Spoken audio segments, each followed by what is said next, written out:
Hello everyone, welcome back to the Lost Mine Pokemon Trading Card Game channel. We have our second batch of gameplay videos for you guys today. I'm Lucas, and I'm next to Landon. Landon loves gameplay. Landon does love gameplay. I'm very excited. That's pretty fair. This matchup's pretty sick. We have Dragapult versus Starmie for you. So I believe I won the coin flip here. I chose second. I am on the left with the Starmie Frostlass Monkey Dory deck. Lucas is on the right with the straight Dragapult deck. Both looking to be very powerful contenders in the poster rotation format. And luckily, we may or may have not played deck profiles for these decks already that are on the channel. We have deck profiles. That's crazy. You can watch them. I know. What? For free. Whoa! It's a crazy deal. Dude, that's insane. Yo, what? But so Lucas is having a pretty strong start here. Gets triple Dreepy, starts the Budew, gets the Psychic, but I don't think Lucas is quite ready for how sick this play is. Yeah, his turn is so good. I start off with the Risky Ruins, and just for anyone that hasn't watched our gameplay before, after our first deck search, we do put our prize cards face up and take them in the order they're laid out, just so you guys can see what we prize, and we don't have to waste time prize checking to save you guys some painful wasted time. So I go ahead and I poffin for a Budew and a Frostlass, or a Snorunt, and I get the Staryu on the bench, but I have the Risky Ruins, which, if you haven't seen it before, damages non-dark Pokemon when they're put on the bench from anywhere. Yeah, and it can be from the deck, so you saw him poffing for the Budew in the Snorunt. And I had a Pokegear, hit the Lily's Determination. I'm able to Ultra Ball for the Monkey Dory. I get pretty much close to a full bench here. I get the Double Monkey. I get Snorunt, Staryu, Budew, and I was lucky enough to have one of my 4 Dark Energies, even though 2 are prized, in my opening hand, which is going to let me go for the Attach Active, Adrenabrain 20 damage off of one of my Pokemon, which is going to be the Budew here, so it can't get Itchy Pollen for a knockout in return, and then I'm able to Itchy Pollen for the final 10 damage, and knock out Lucas's Budew, while also preventing myself from Budew again. Yeah. Preventing himself from Budew again. Yeah, so Lucas, even if you found the Budew, his other Budew without any items, unable to Night Stretcher or Poffin or Pokepad for it, he's going to be unable to Itchy Pollen for KO. You just see me, in the case that Lucas does get another Budew, I do play around it. I get the Pokepad for the Frostlass, I Buddy Poffin out a second Snorunt here. And this is like the ideal setup for me. And Lucas has a Dracloak here, though. That's pretty powerful. Yes, you will see I put down a Meowth, and I took back the Meowth because I just don't think it's very good right now in this situation.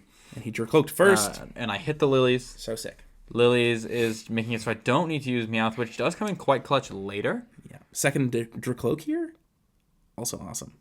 Yes, I'm really bad at showing you guys what cards I drew. Yeah, I was trying to harp on Lucas a bit for this, trying to get him to reveal his hand more to you guys, but he's not doing so great at it. But that's okay. That's something we'll work on in future videos. Is that a Budew? What is on my bench? That's a Shaman on your bench. Oh, yeah. So, okay. Yeah. Lucas has the Shaman here. Shaman is going to be very important for me not to just get to go turn 2 Starmie KO here on a couple things, because I have all the monkey damage in the world in play already. Would be pretty reasonable for me to go start taking some snipe KOs. We do see me Hilda for the Legacy plus the Starmie. This was a bit of a point of contention for me because I knew I was probably going to be attaching Dark to my monkey this turn. And then looking at my hand, I wanted energy for potential Starmie attack. But I did up next turn having to attach the Legacy to my monkey, which isn't ideal. So it was very possible I should have just Hilda for my remaining Dark energy. But then that did take away my option.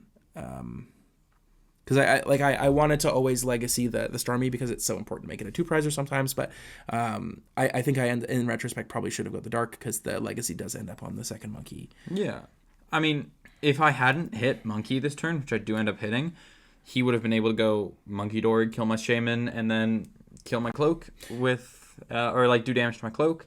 So you see I hit the monkey. Yeah, which I wasn't thinking was super likely because Lucas doesn't have access to items, so he's unable to go Pokepad for monkey, and he would have to find one of his 2 Dark Energies to get it, but he does get it. So I use my 3rd Cloak here. Yeah. Lucas having a pretty strong opener.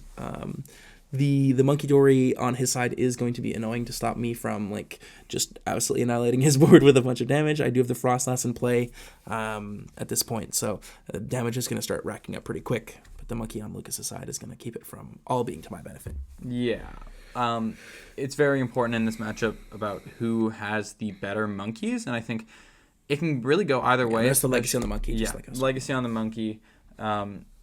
He's prioritizing his monkeys. I'm trying to prioritize monkeys. It's really just a monkey war because you want to be the one that is benefiting from the other's Frostlass.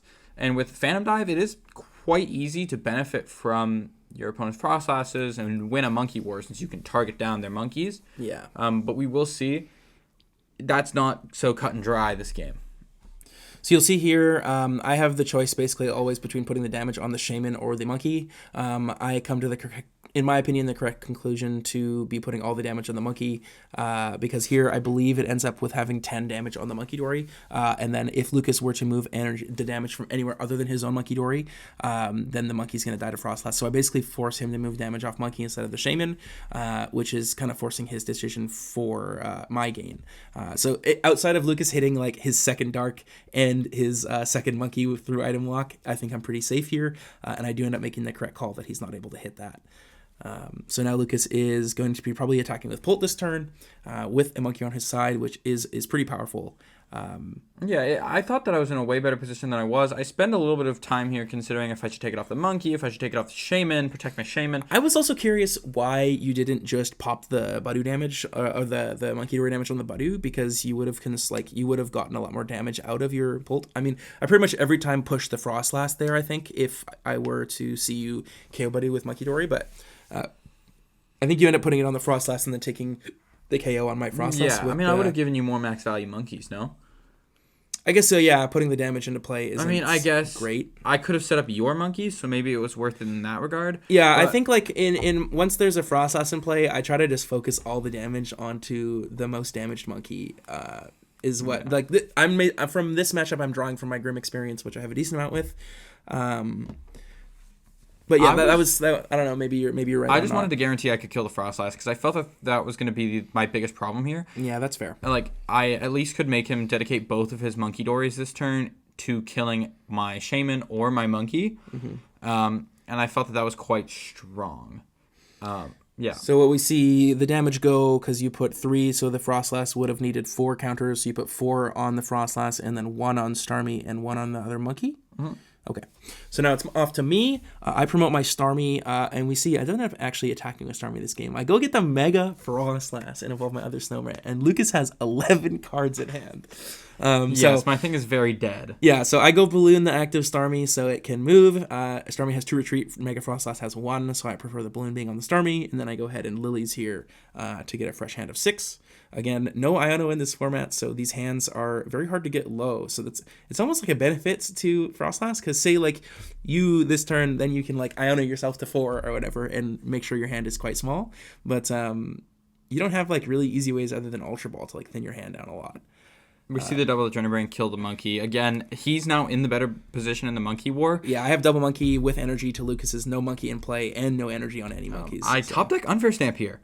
So I'm actually able to make a very good play here. Like I think you see me getting really hype about the True. Sorry, continue. I think I put myself in a pretty good spot here. I mean, well, I didn't really do too much, but I think I was in a good spot going into this last turn because I ended up. It took a while to sequence, but I had the monkey, I had a Crispin, I had the energy on the Dragapult and the monkey. I put 3 on a monkey, and then I Phantom Dive 6 on monkey, 200 on Frostlass, and then I also played Stamp. So if I had... yeah, like you hit like the Giga combo. Also, notably how you said saving the Meowth earlier, very relevant here. Yeah, I was able to hit Crispin. I mean, I still could have hit Crispin, but it wasn't guaranteed, and this way was guaranteed. So I think it was worth it to put down the Meowth and not try and high roll. Yeah, the only downside with Meowth is it's a lot easier, like boss for 2 prize cards out than the Dragapult is. But I wasn't super worried about that. If he had boss, he could have, like, he needed boss. Plus, I needed to just draw like nothing playable off of the Unfair Stamp. Yeah, and by playable, he means cards that are physically able to be discarded, so you don't hold them in hand. For the Mega Frostlass. Yeah, because Frostlass is a 50 modifier for each card, doesn't care what type. And here's the Stamp here. So I go Stamp for 2, so I think I'm in a pretty good position Yeah, here. so for me, as the Frostlass side of this, I either need to hit a boss off of this, because even with, I believe, 2 cards in hand, I'm able to KO the Meowth because of Double Monkey. Yeah. With a boss. Notably, I took back, I had a Night Stretcher in my hand before Unfair Stamp, and I didn't play it, but I remembered I had to play it, and I was thinking that earlier in the turn that I had to play the Stamp, evolve my Dragapult so that it wasn't an easy monkey target.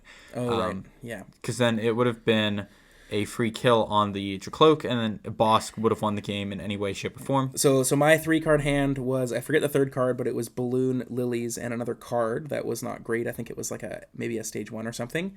So we see here, I need to hit for KO. Lucas unfortunately has 4 cards that he was unable to play in his hand. I was not able to play basically any of the cards that I drew off of the unfair stamp, which is quite unfortunate. Yeah, and I was able to. You see me popping off. I hit Monkey plus the third dark, third dark. I can go move 90 to the active. Lucas's Dragapult already had 30 on it, and then for the 200, that is exactly 320. Yes, and I was able to take my final 2 prize cards and get the game here with the Starmie Frostlass deck. But I did have a pretty good thing off the stamp there. But to be also fair, you hit like the Giga combo, but also. You never get Ionoed in these formats. So, like, hitting the Giga combo is so much easier than it used to be because you're not getting Ionoed on, like, turn 3 and your 10-card hones goes down to 5. And then, exactly.